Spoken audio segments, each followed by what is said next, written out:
адамдын такыбачылыгы эмес деген биз эч качан биле албайбыз. То есть намаз окуп деле жаман иш кылып коюшу мүмкүн ооба, эмесби? анткени бир гана жүрөктөгү эмне жакшылык жамандык бар экенин бир гана Кудай билет. Мисалы мен деле намаз окуп туруп барып ката сүйлөп коюшум мүмкүн, же ката ойлорду айтып коюшум мүмкүн, же мисалы жаман иш кылып коюшум мүмкүн. Мен билбейм да эч качанчы. Биз ар дайым жакшы нерсе кылганга аракет кылабыз.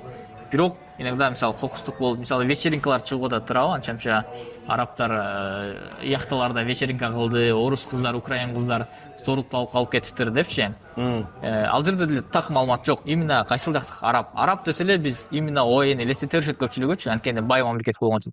21 жакын араб мамлекети бар. Саны 300 миллионго жакын.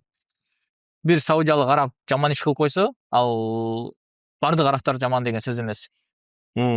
Ошондуктан бир тараптуу чечим кабыл албаш керек. Сиз келиңиз, мен сизди арабтардын үйүнө алып барайын, жашап көрүңүз, эртең менен кандай, багымдатка кандай ой котулат, үйүндө постоянно 24 саат бою Куран угулуп турат. Азыр мисалы биз ылдый жакта досубуз күтүп турат, мисалычы, ошонун үйүндө 24 саат бою Куран токтобойт. Постоянно угулат.